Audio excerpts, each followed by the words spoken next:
Depuis plus d'un mois, Martine se livre à un rituel quotidien. La cassette de Stéphane, que j'écoute tout le temps, qui fait mal et qui fait du bien en même temps.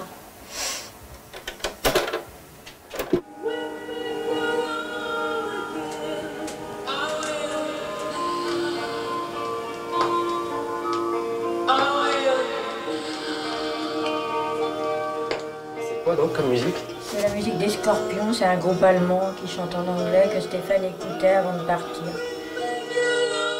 Stéphane, c'est son fils. Il a aujourd'hui 39 ans. Martine ne l'a plus revu depuis plusieurs années. Pourtant, il a toujours été l'enfant chéri de sa maman. Tout le monde disait que c'était mon chouchou, très affectueux avec moi et il était toujours avec moi, il ne voulait jamais me quitter. Mais il avait beaucoup de copains.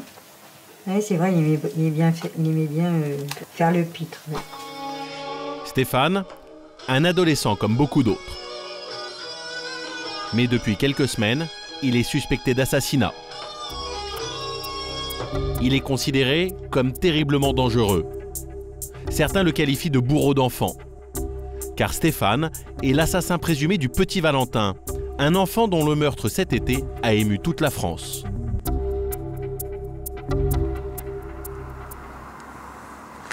Lagneux, une petite ville du département de l'Ain. Dans la nuit du 28 au 29 juillet dernier, un petit garçon est retrouvé mort dans cette rue. Valentin, 11 ans, a été tué dans des circonstances particulièrement violentes. Dans l'Ain, après le meurtre sauvage du petit Valentin, tout un village est sous le choc. Les enquêteurs sont à la recherche d'indices pour identifier le meurtrier du garçon. Selon les premiers résultats de l'autopsie, le jeune garçon de 11 ans qui faisait du vélo seul dans cette rue peu passante a reçu une quarantaine de coups de couteau, dont un fatal au thorax. L'enquête va aller très vite. Au bout de 48 heures, le signalement de 2 marginaux, contrôlés par des gendarmes le jour de l'assassinat, atterrit sur le bureau du procureur, Jean-Paul Gandolière. Un couple qui a tenu certains propos qui paraissaient un peu étranges, puisqu'elle se disait la princesse des esprits divins et lui son secrétaire. Une semaine après les faits, les 2 vagabonds sont interpellés. L'homme s'appelle Stéphane Moitoiré, il a 39 ans. Son ADN est le même que celui relevé sur la scène de crime. Mis en examen pour assassinat, il nie les faits. Mais il est accablé par sa compagne, Noëlla Ego, 49 ans.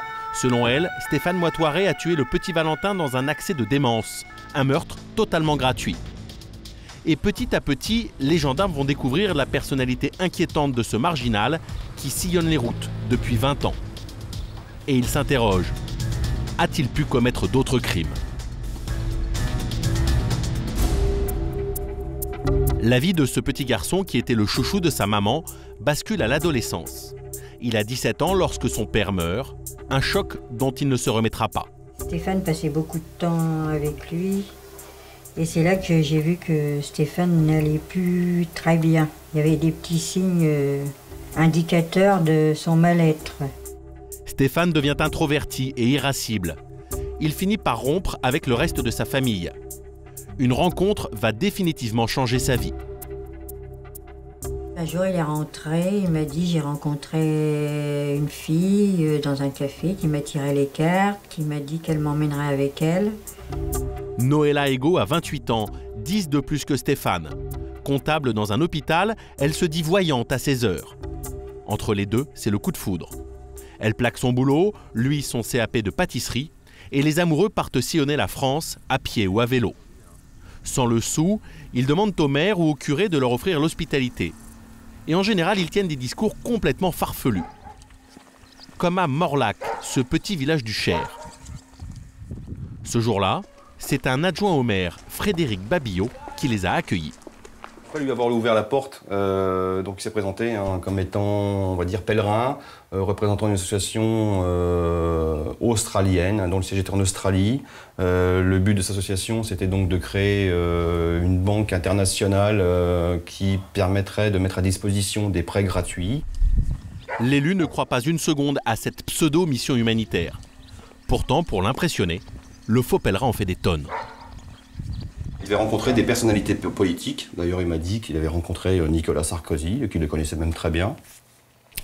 qui connaissait pas mal de membres du gouvernement. Et là, vous vous dites, ce soir? Alors oui, là, ce soir, je crois que je suis tombé sur le boulet. Il est pour moi. Mais bon. Finalement, il leur prête la salle communale, car s'ils sont farfelus, ils n'ont pas l'air méchants. Et c'est en racontant ce genre d'histoire qu'ils se font offrir chaque soir le gîte et le couvert aux 4 coins de la France. Après 2 ans d'errance, ils reviennent à l'improviste chez la mère de Stéphane, qui les trouve méconnaissables et inquiétants. Ils restaient dans la chambre toute la journée, on les entendait pas. Ils mangeaient à part, ils mangeaient pas avec nous. Quand on leur proposait quelque chose, ils disaient non parce qu'il fallait qu'ils purifient la nourriture. La journée, ils disaient qu'il fallait qu'ils fassent leur prière. Il fallait pas les toucher, pas les embrasser, pas les photographier. Ça, il n'en était pas question de tout ça. Et Stéphane, quand on lui parlait, il vous répondait en grimaçant les paroles. C'était même pas chuchoter, c'était grimacer les paroles parce qu'il disait qu'on était écoutés. Le couple semble avoir développé un sentiment de persécution. Ils se sentaient en insécurité, qu'on leur voulait du mal, qu'on essayait de les écraser sur les routes, que des avions les rasaient. On voulait attenter à leur vie. Voilà, c'est ce que tout ça voulait dire. Les amoureux reprennent leur périple.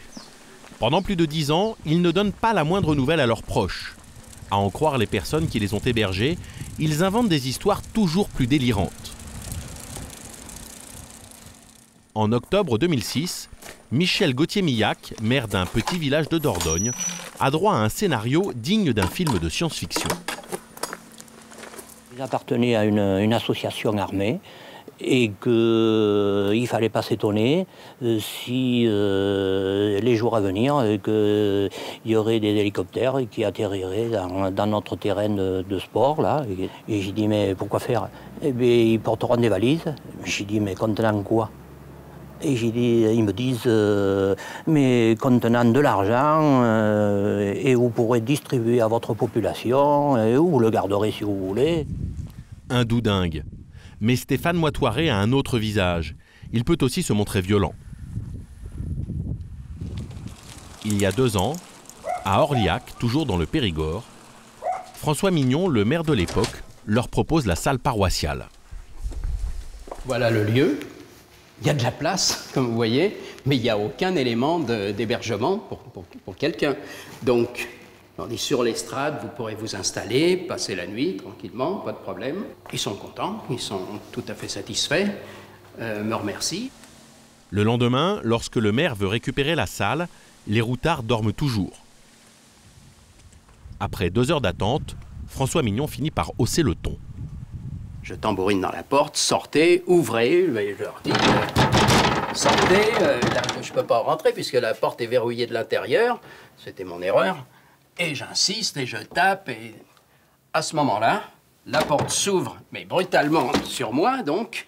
Il dit, oui, mais qu'est-ce que c'est? Le maire, il n'a pas tous les droits, il veut nous foutre la paix, on a fini. J'ai dit, mais attendez, à 8 heures, vous deviez être parti. Maintenant, il est 10 heures et vous êtes toujours là et je vois dans un chantier, il y avait un déballage dans tous les sens et la flotte qui coulait. C'est là qu'il m'a empoigné carrément et on était là en train de se... Je dirais que c'était une bataille de chiffonniers. Il n'y a pas eu de coups, pas de coups de poing, pas de choses comme ça. Il s'était agrippé, vraiment, il me tenait serré. Ce jour-là, il faudra tout de même l'intervention des gendarmes pour mettre un terme à l'incident. Mais le couple s'en sortira par un simple contrôle d'identité. Au total, jusqu'à l'affaire du petit Valentin, l'errance de ce couple étrange aura duré 20 ans et comporte de nombreuses zones d'ombre. Aujourd'hui, les gendarmes s'intéressent de très près à leur itinéraire. À Rosny-sous-Bois, une cellule d'enquête a même été mise en place. 12 personnes y travaillent à temps plein. Elles cherchent à savoir si ce couple n'a pas été mêlé à d'autres crimes. Les hommes et les femmes du général David Galtier ont déjà recensé près de 600 villages dans lesquels les 2 routards sont passés depuis 20 ans. Je travaille actuellement plutôt sur la région Auvergne.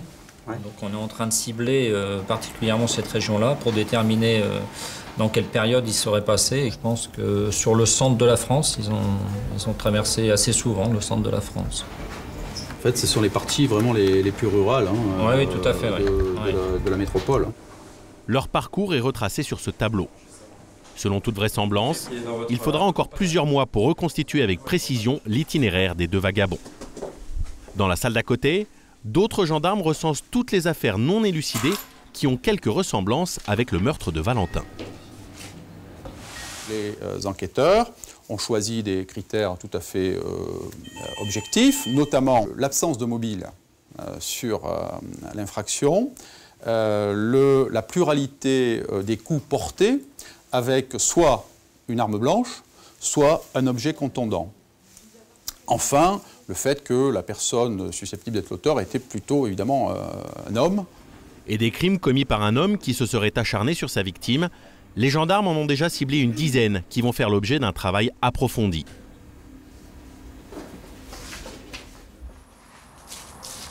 Et certaines familles de victimes espèrent enfin trouver des réponses à leurs questions. À Blanzy, en Saône-et-Loire, c'est le cas de Marie-Rose Blétry. Avec ses amis, elle vient régulièrement se recueillir devant la stèle érigée en mémoire de sa fille, Christelle, assassinée en décembre 1996. Christelle avait passé la soirée chez des amis et vers minuit et quart, le 28 décembre, puisque c'était le 28 décembre, elle a quitté ses amis pour remonter à pied chez nous, et elle n'est jamais rentrée, Le corps de la jeune fille, âgée de 20 ans, sera découvert à l'entrée de ce champ, lardé d'une centaine de coups de couteau. 12 ans après, son assassin n'a toujours pas été retrouvé. C'était plus joli avec l'arbre de Judée. Oui. C'est vrai que c'est bon quand ça s'arrête. Parce que c'est même ça, c'est dur. Dès qu'elle a appris que le petit Valentin avait lui aussi été poignardé de multiples coups de couteau et que le couple de suspects était déjà passé par la Saône-et-Loire, elle s'est dit que c'était peut-être une nouvelle piste pour le meurtre de sa fille. J'aimerais bien que les enquêteurs m'appellent, Ils me disent un petit peu ce qu'il en est. Est-ce que malgré tout, il y a un espoir ? Oui, tout à fait. Moi, je pense que de toute façon, il faut fermer cette porte, c'est clair. En France, des dizaines de familles comme celle de Marie-Rose Blétry relèvent des similitudes entre le meurtre non élucidé d'un de leurs proches et celui du petit Valentin. Stéphane Moitoiré et sa compagne, eux, sont incarcérés à Lyon. En ce moment, ils font l'objet d'expertises psychiatriques. La mère de Stéphane jure que son fils est malade et que sa place n'est pas en prison. Quant à la famille du petit Valentin, elle n'imagine pas autre chose qu'un procès devant une cour d'assises.